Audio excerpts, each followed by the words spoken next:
dans un premier temps, on s'est intéressé aux corrélations entre ce qu'on a à la tomographie par cohérence optique et à allergie multifocale, hein, puisque en tant qu'explorateur fonctionnel, j'ai gardé quand même cette fierté de la fonction et de prouver que la fonction est utile et que de temps en temps que l'OCT peut nous bercer dans une fausse sécurité, donc on en parlera, ça sera l'occasion de discuter.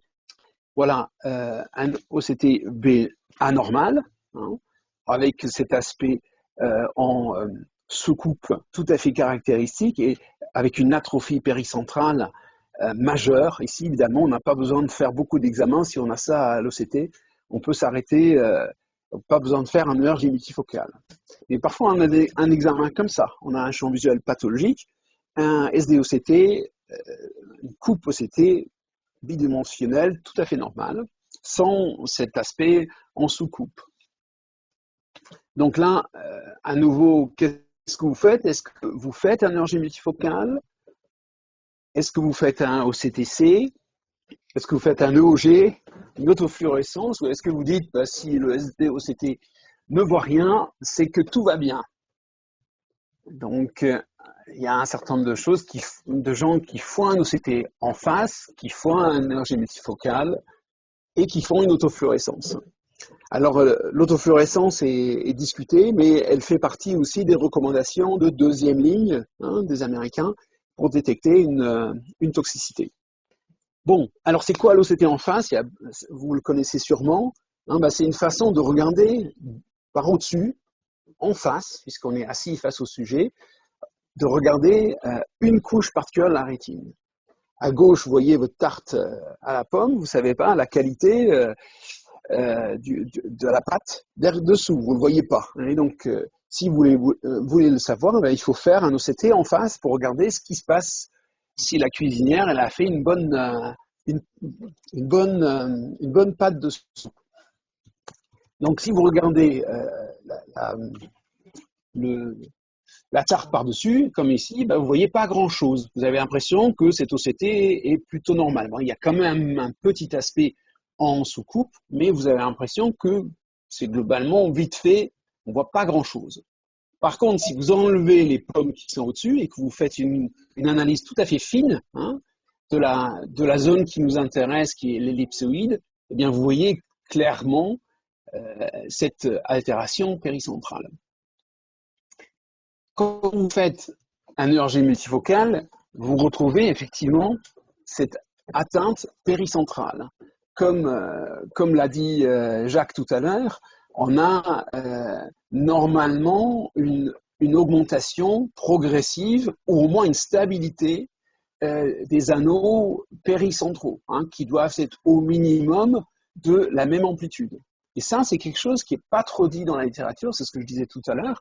Et j'étais un peu étonné quand on a publié notre papier sur la comparaison entre OCT en face et ERG multifocal, on a été étonné que les gens mettent un peu en cause cet indice qu'on utilisait, qui est effectivement un indice qui nous a été suggéré par la machine de métrovision et par Jacques Charlier, parce que tout le monde utilise plutôt comme référence l'amplitude centrale, ce qui, à mon avis, dans ce cas particulier, beaucoup moins fiable, parce que si on utilise les amplitudes périphériques, on est quand même moins tributaire, c'est ce qu'on a dit, de la qualité de fixation.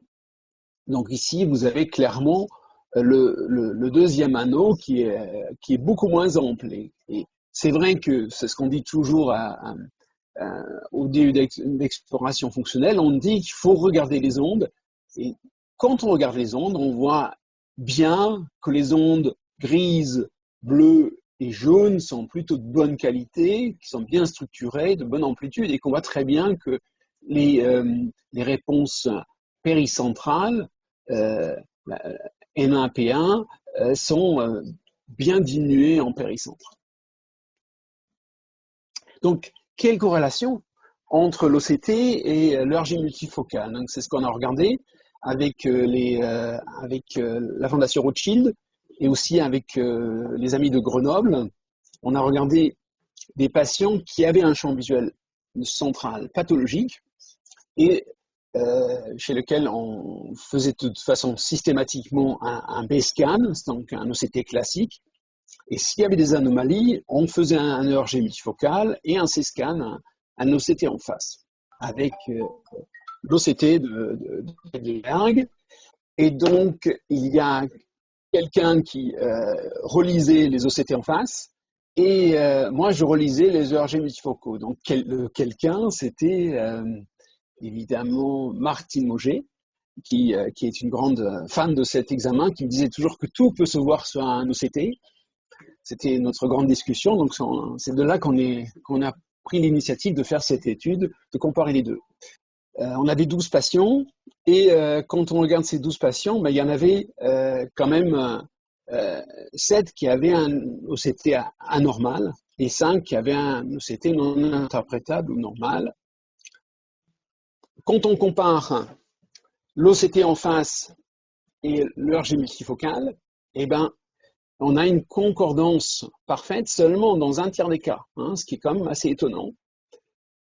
On a des cas où l'OCT en face paraît normal. Vous voyez ici la zone pathologique qui paraît ici en blanc. Hein, ben c'est des zones où les réponses sont quand même très altérées, hein, et plus altérées en bas, hein, qu'en haut, alors que les réponses plus périphériques sont tout à fait normales. Donc on a une assez bonne concordance en fait entre ce qu'on voit sur l'OCT en face et que ce qu'on voit en ERG multifocal. Voilà un deuxième patient avec une altération là encore majeure, hein, avec un aspect en soucoupe volante, hein, pareil, une altération péricentrale et un électrorétiogramme multifocal également altéré. Et vous voyez, alors ici, on peut se dire peut-être qu'il a décalé sa fixation, et c'est pour ça c'est important, c'est ce que soulevait Jacques Charlier tout à l'heure, c'est la moyenne qui compte, hein. Et la moyenne, vous l'avez ici. Et comme il a justement dit, on regarde surtout l'onde P1 en amplitude, et on a là encore cette inversion de la partie périphérique vers le centre des amplitudes moyennes, hein.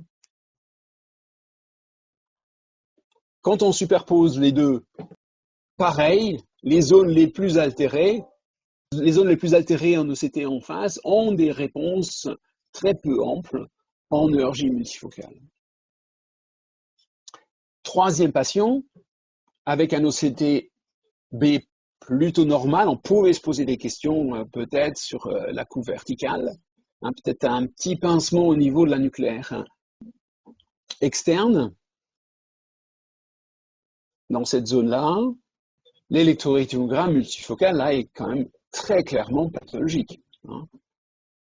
On voit que, je ne suis pas revenu dessus tout à l'heure, on voit que le niveau de bruit est tout à fait acceptable.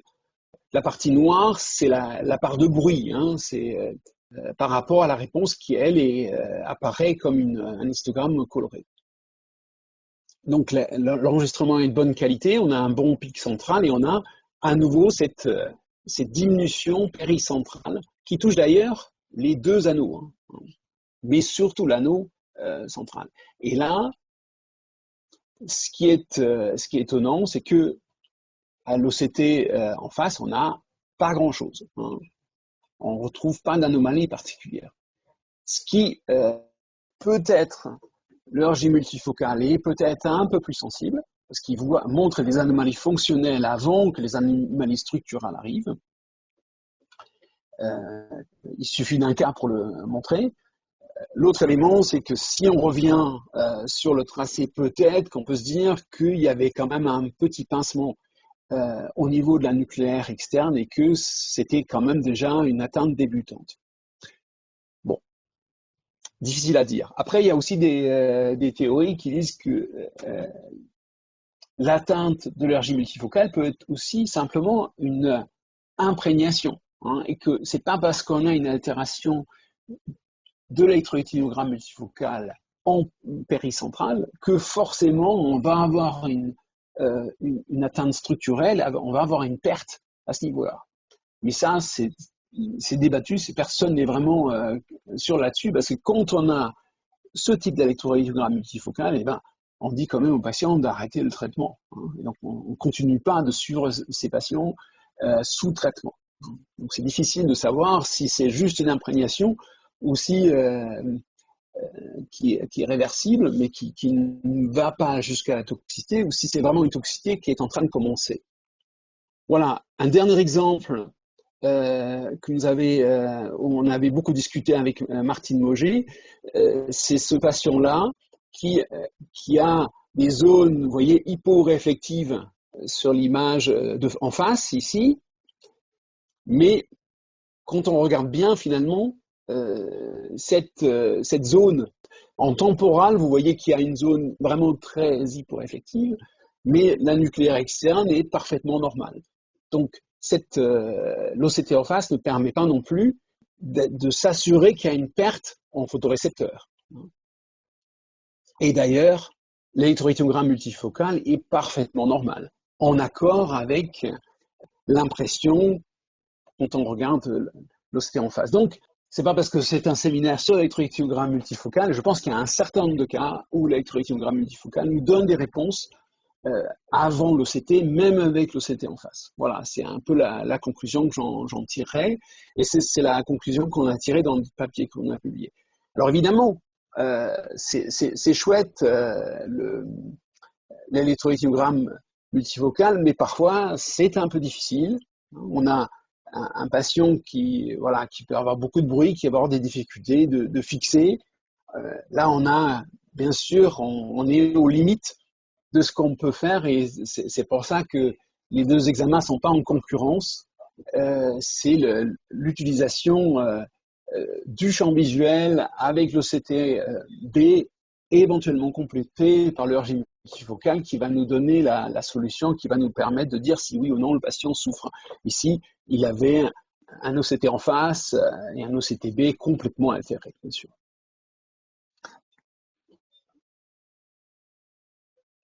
Donc, la corrélation n'est pas aussi forte qu'on ne le pensait. J'ai dit tout à l'heure 30%, mais en fait, si on prend les négatifs dans les deux cas et les positifs dans les deux cas, ben on a 50% de concordance, 6 sur 12, mais on a aussi des discordances.